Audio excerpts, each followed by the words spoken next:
dándole continuidad a nuestro programa de sesiones en el hospital. Me da mucho gusto tener a un buen amigo, recordando desde hace 30 años que yo llegué aquí y tuve oportunidad de interactuar con el Seguro Social desde mi puesto en la jefatura de enseñanza. Pues, me honro de ser tu amigo y te lo agradezco. El doctor Leopoldo Mario Aguayo González, él es egresado de la Universidad Autónoma de San Luis Potosí en traumatología y ortopedia. Él hizo ortopedia pediátrica en el Instituto Ortopédico Rizzoli en Bolonia, Italia, también en el Instituto Nacional de Pediatría en la Ciudad de México. Ha sido catedrático de Historia de la Medicina y Músculo Esquelético en las dos universidades que tiene Celaya, la Universidad Latina y la Universidad de Celaya. En pregrado, en posgrado, él ha sido profesor de biomecánica de la residencia de especialidad del Hospital de la Secretaría de Salud. También es miembro activo de la FECOM, que es la que arropa a los traumatólogos, estando en esa directiva del 2022. Es miembro fundador del Colegio Local de Traumatología y Ortopedia de Celaya. Esto, pues ya son ¿cuántos años fueron del colegio? ¿Tú eres fundador? Sí, primero fuimos sociedad y luego colegio, como van evolucionando todo. Tranquilamente 30 años. Pues más o menos, dejemos de ahí. Fue presidente del 2013-14, es cronista del mismo colegio de historia, es miembro de la Sociedad Latinoamericana de Ortopedia y Traumatología Infantil, es profesor de historia de la especialidad en congresos internacionales, FECOM, y últimamente estuvo como coordinador del módulo de Historia y de Arte en el 32 Congreso Mexicano de la Federación de Traumatología en Veracruz. Como ven, tiene un amplio currículum, además de que tiene publicaciones en Historia de Medicina también, algún par de ellas. Por tal motivo, creo que nos vemos de gala con un invitado de esta categoría para hablarnos de algo que en estas fiestas patrias es importante volver a recordar y que tenga que ver con la medicina. Como dice su título, la medicina mexicana en la época independiente. Polo, muchas gracias por acompañarnos. Gracias por la invitación.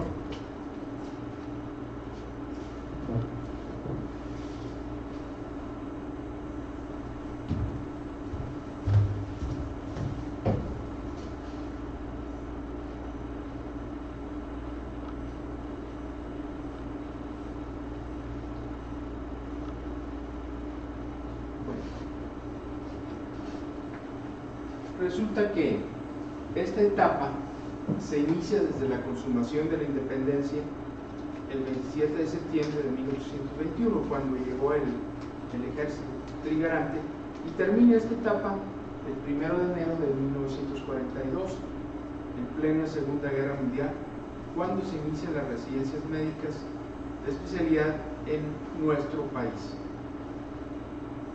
Aquí está una pintura anónima de la entrada del ejército trigarante.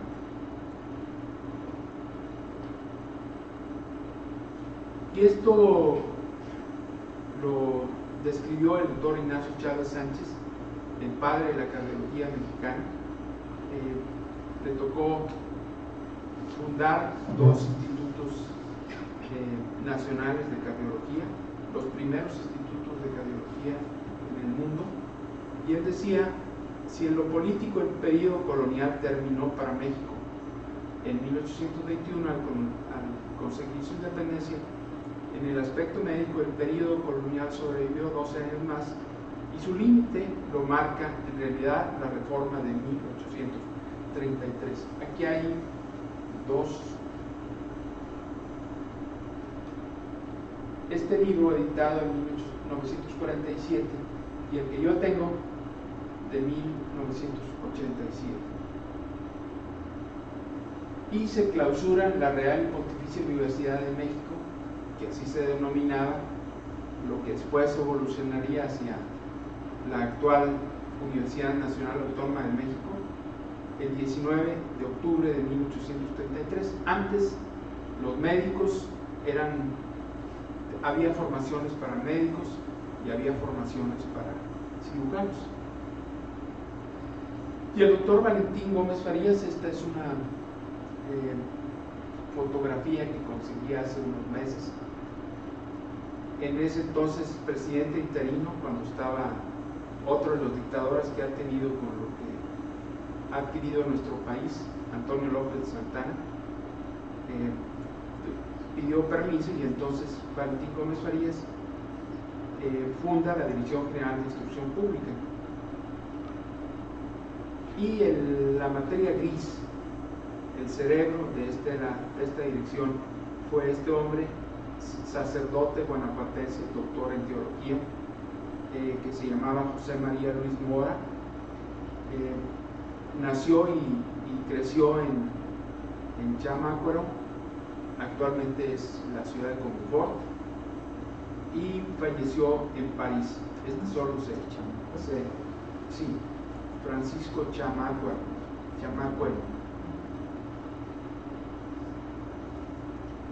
Y se crea el establecimiento de ciencias médicas precisamente el 23 de octubre, que es la fecha en que a partir de 1937 celebramos el Día del Médico en nuestro país. Desde esa ocasión, en 1937, hubo una convención de sindicatos médicos confederados. Entonces, para que no se olviden, el 23 de octubre, de felicitar a los médicos de aquí de este hospital. Y el doctor Casimiro Lisiaga y Quesada, otro guanajuatense, fue el primer director del establecimiento de ciencias médicas del 833 al 846. Y inició sus clases el 3 de diciembre de 1833 y se fusionan. Les había dicho que había una separación, una dicotomía entre médico y cirujano, y la primera sede fue el convento de Belén.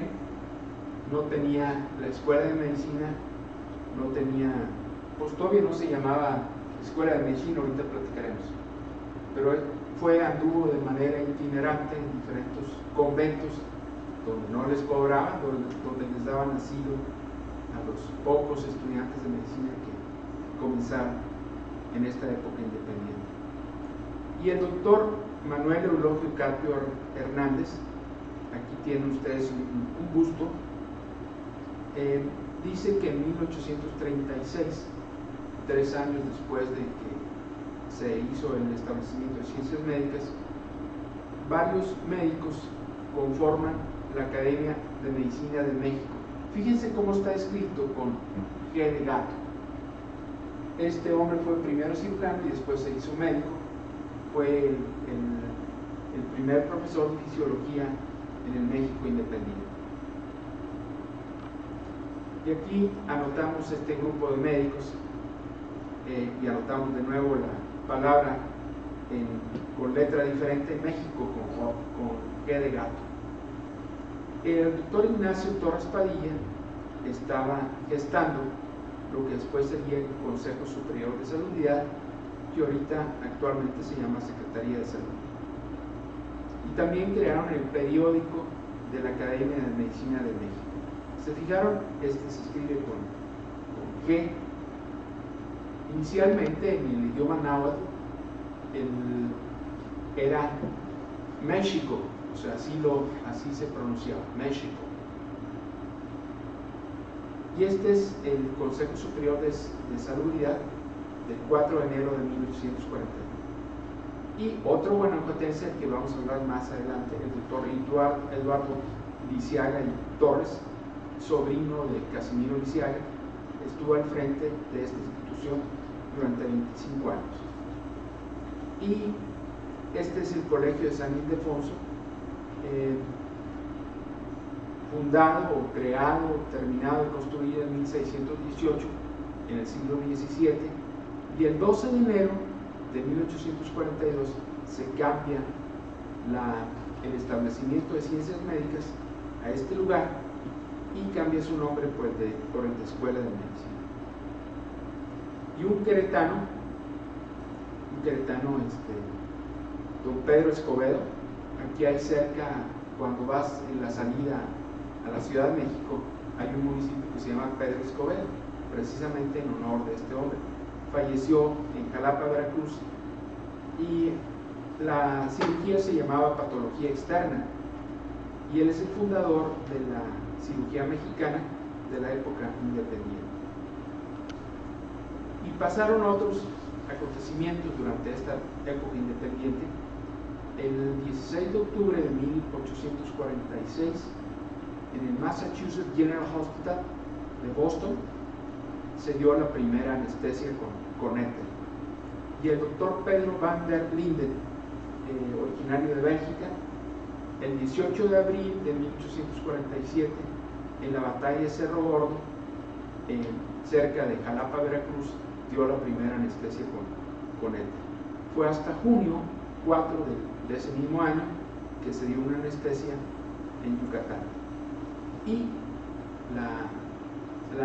el antiguo DF, en los hospitales de San Andrés y San Juan de Dios, que ya no existen, que se demolieron para dar paso al Hospital General de México, el doctor Pablo Martínez del Río se aplicaron en 1848 y 49.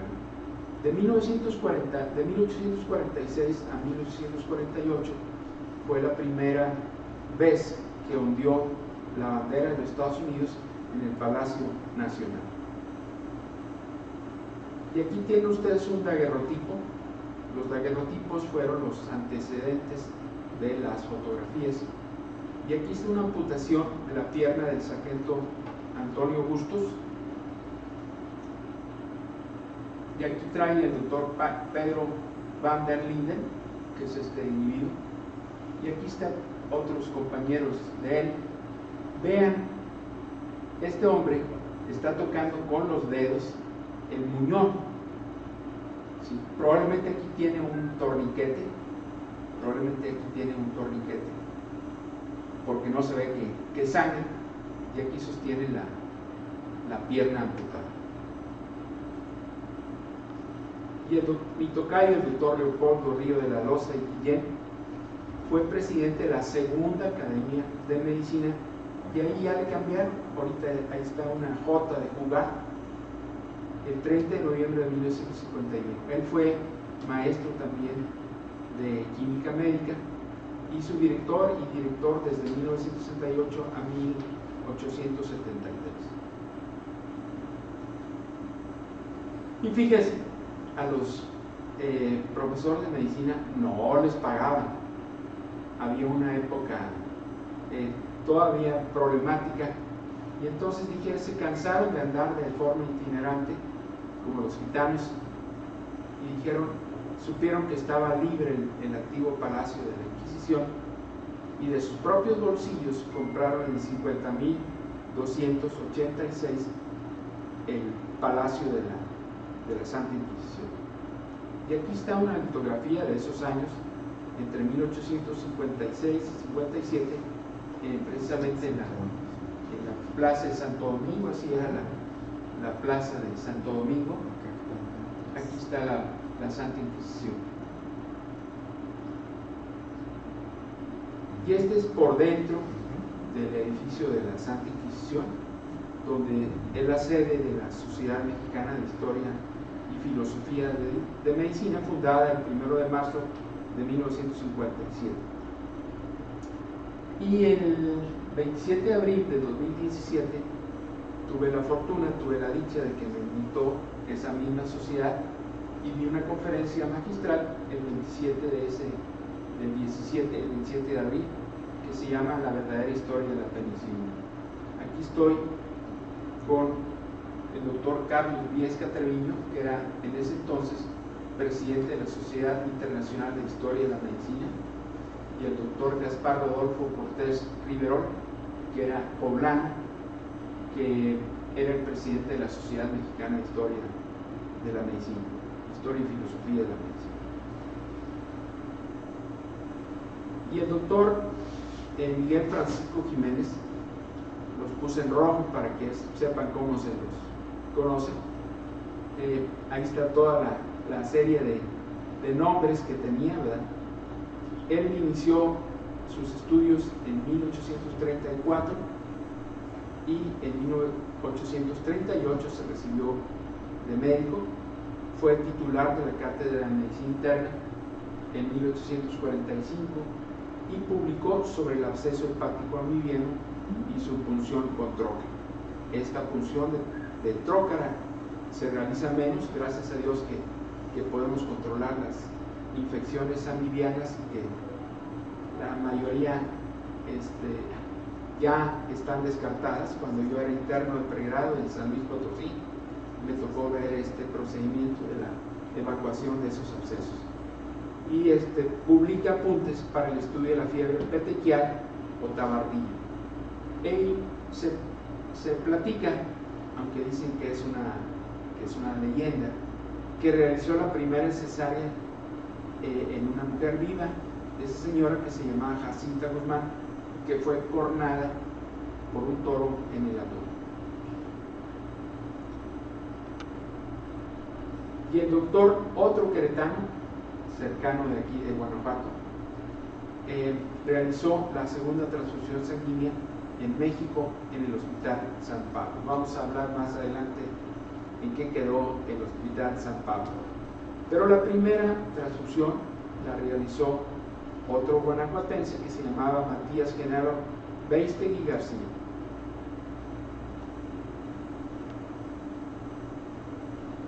Y este es el hospital en Juárez.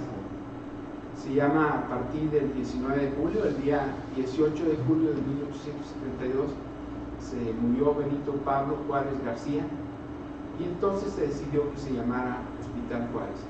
En la batalla de Churubusco, del 46 al 48, el 20 de agosto, se utilizó este convento como hospital de sangre. Actualmente es el Hospital Juárez a partir del 19 de julio. En 1985 andaba yo en la Ciudad de México y me tocó el temblor, uno de los temblores más gruesos. Este es el edificio viejo. El edificio nuevo se colapsó completamente.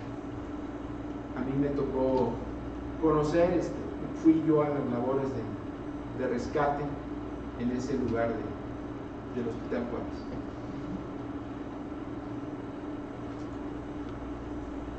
Casi todas estas fotografías las obtuve en un banco de imágenes de Londres. De repente tienen más información de los personajes mexicanos, otros lugares que México. Ese banco de datos se llama Welcome Images.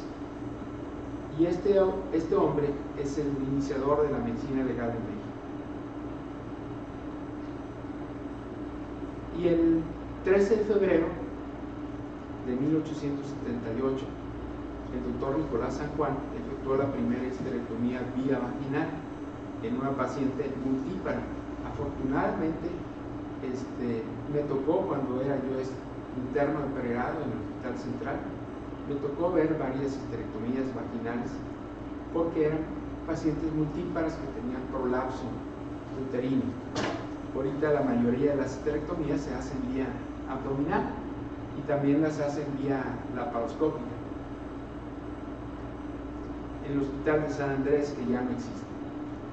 Y otro provinciano, el doctor Rafael Lucio Nájera de Jalapa, describió la lepra manchada, que es la más contagiosa, y consignó el fenómeno de Lucio en 1851. La sífilis y la lepra no son originarias de América, son importadas. Llegaron vía Asia, llegaron vía África y llegaron vía Europa. Este hombre, Rafael Lucio Nájera, que fue también médico personal de Benito Juárez, me tocó leer una descripción que para manejar la angina del pecho les vaciaban agua caliente sobre el pecho, a lo mejor con el objeto de ver si conseguían vasodilatación de las arterias coronarias. Pero imagínense estar sintiendo el dolor de la angina y luego la quemada. Y esta es la primera médico mexicana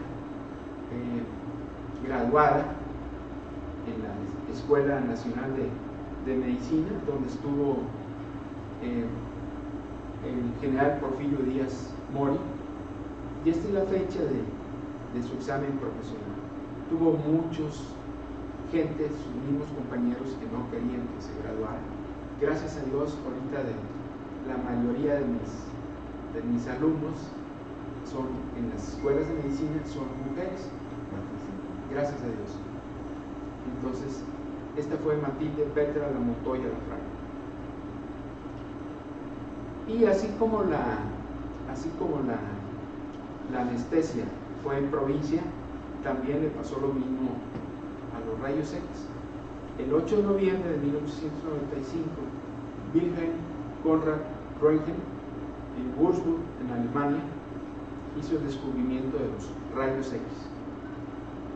Y ya para febrero ya había llegado una máquina de Röntgen a San Luis Potosí, y los primeros estudios radiográficos en el país fueron precisamente en la ciudad, donde hice mi escuela de medicina, donde después hice la especialidad, donde conocí a mi esposa, donde nacieron mis 2 hijos.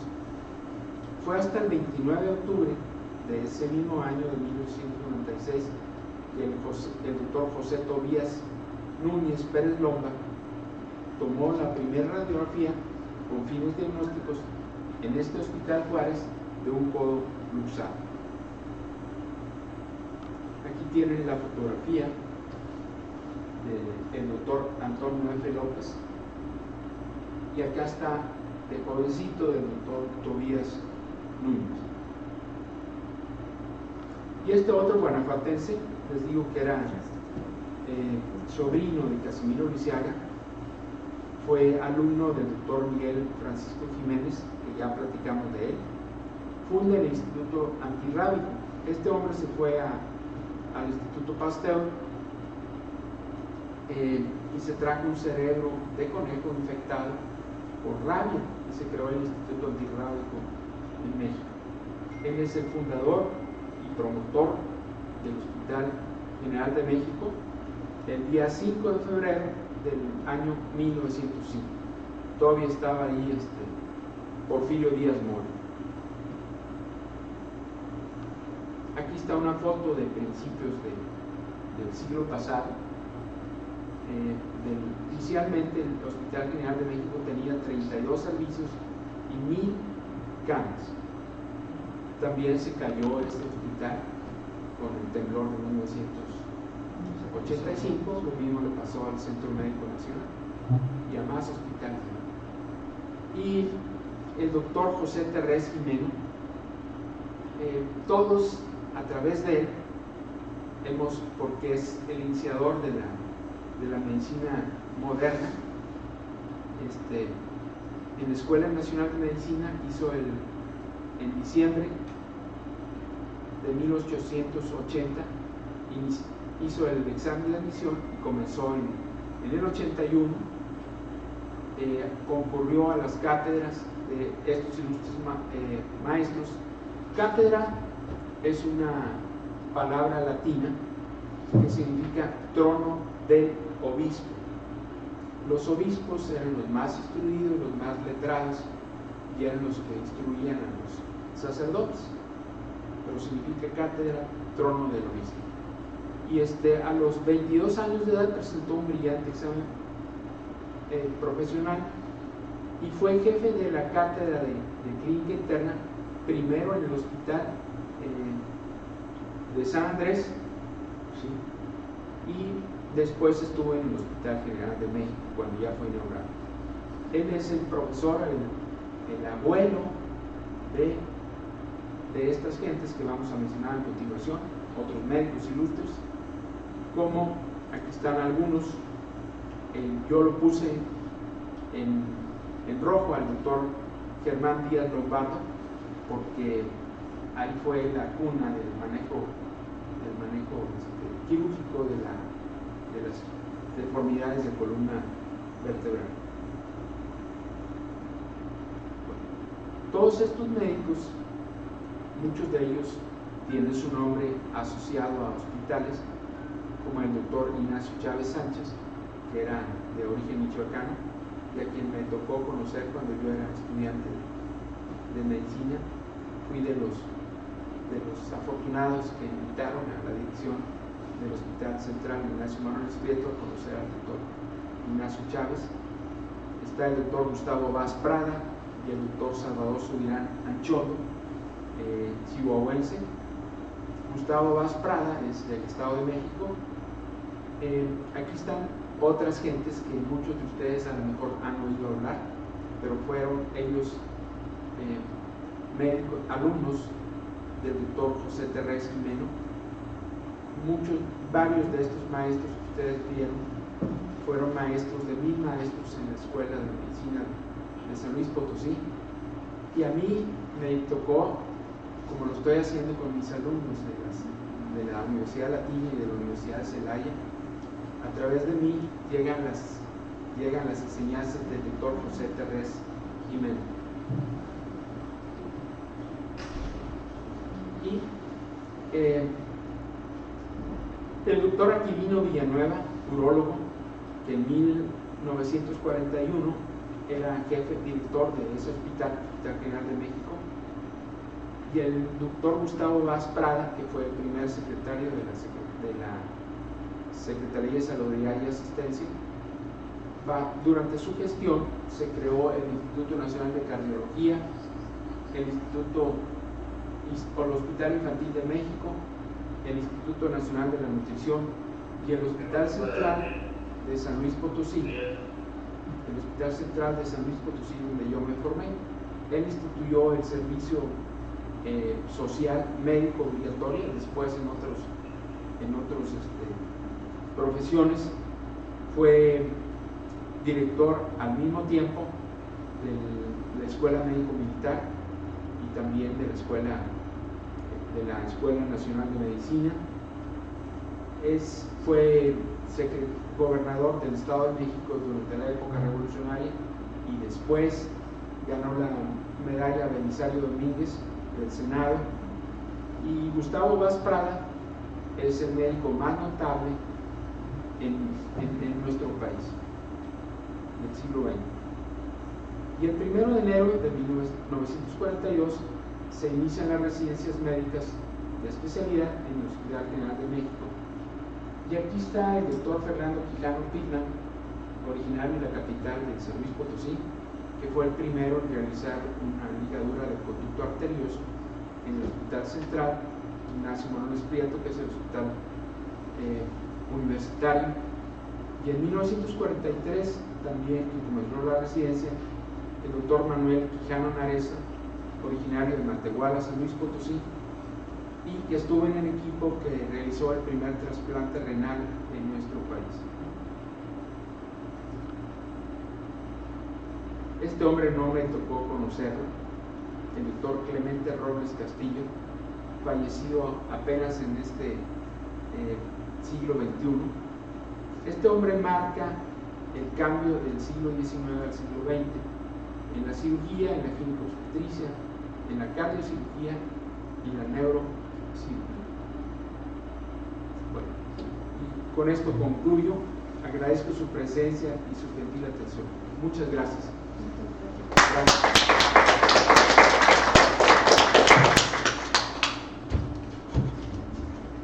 ¿Quieres prender? Gracias. Gracias. Bueno, agregaría un poco a la historia que tú ya tienes de la fundación del Hospital General de México, Sí. dado que me tocó hacer un poquito de historia cuando estuve en el hospital y hacer un festejo de 100 años del primer hospital que todavía está en el edificio aquí en Celaya, el Hospital Municipal de Celaya. Y según vi, y faltaría documentarlo, en esa época, que ese es un prototipo del Hospital General de México. y que gracias a este médico guanajuatense se consiguió que Celaya tuviera presupuesto, porque no había, para la creación de este edificio. Está hecho como modelo de un pabellón, un patio central con salas a su alrededor. Ahora es una escuela primaria y se puede ver todavía cómo se conserva esto. Está en Emeteria, Valencia. Sí, con Hidalgo. Hidalgo. ¿Sí lo conocen? ¿Lo han visto? La fachada todavía mantiene ahí, en la parte de arriba, hospital municipal. Sí. Entonces se debe a este guanajuatense, es que Celaya tenga ese primer hospital. ¿Eduardo Lisiaga? Lisiaga. Sí, gestiones que se hicieron a través por conducto de él, y que este modelo fue traído de Francia. En Francia es donde se tienen ese tipo de pabellones, y dada toda la influencia francesa que se tuvo en ese periodo, el hospital general está hecho de esa misma forma, como tú ya lo explicaste. Es parte de nuestra historia. A mí me fascina. Creo que nada más a los viejos nos llega a fascinar esto después de haberlo vivido. Pero ver cuántos mexicanos han tenido trascendencia, no nada más en el país, sino a nivel internacional. Y como tú expresaste, tener un acervo fotográfico mejor y conservado fuera del país que aquí, como muchas otras cosas que salieron y se conservan fuera, ¿no? Pero me parece excelente, gracias por compartirlo. Gracias. ¿Algún comentario o pregunta? ¿No? Pues les agradecemos su asistencia, que tengan buen día. Y si